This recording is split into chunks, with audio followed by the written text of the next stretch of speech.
Friends, welcome back to my channel. आज हम लोग ग्रामर का चैप्टर क्लियर करेंगे जिसका नाम है part of speech.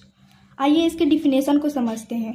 All the English words are divided into 8 groups according to the work they do in sentence. Each group is called the part of speech. अंग्रेजी भाषा में जितने भी शब्द हैं उन्हें वाक्यों में कार्य एवं प्रयोग के विचार से 8 भागों में बांटा गया है।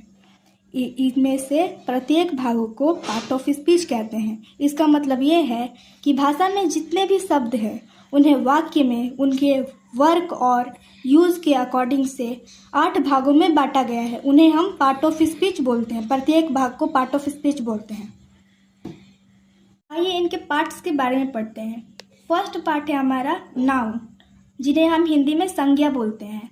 दूसरा पार्ट है हमारा प्रोनाउन, जिन्हें हम हिंदी में सर्वनाम बोलते हैं। और थर्ड पार्ट है हमारा एडजेक्टिव, जिन्हें हम हिंदी में विशेषण बोलते हैं।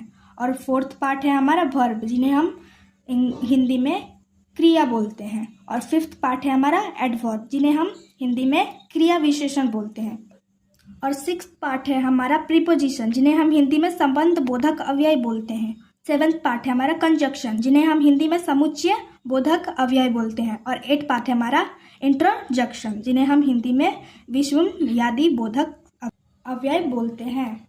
तो अंग्रेजी भाषा में कुछ ऐसे भी शब्द होते हैं जिन्हें हम लोग बिना समझे और जाने ये नहीं बता सकते वो पार्ट स्पीच के कौन से भाग का शब्द है। आइए इस बात को एग्जाम्पल से समझते हैं।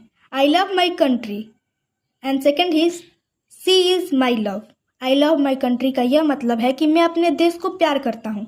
और दूसरे सेंटेंस में यह बोला गया है कि वह मेरा प्यार है। तो हम लोग लव का मतलब वर्ब भी कह सकते हैं और लव का मतलब नाउन भी बोल सकते हैं। ये दोनों हो सकता है। और तीसरे सेंटेंस में यह है this is a fast train, the boy runs fast. This is a fast train का मतलब यह है कि यह जो ट्रेन है वो काफ़ी फास्ट है। और दूसरे में जो बॉय है वो तेज दौड़ता है। तो फास्ट का प्रयोग हम लोग एडजेक्टिव के तौर पे भी कर सकते हैं और फास्ट का प्रयोग एडवर्ब में भी होता है। हमारे फिफ्थ सेंटेंस में ये है he is playing in the field. इसका प्रयोग हम लोग प्रीपोजिशन में भी करते हैं इनका प्रयोग। और जो सिक्स्थ हमारा है प्लीज कम इन, तो इनका प्रयोग एडवर्ब में भी करते हैं।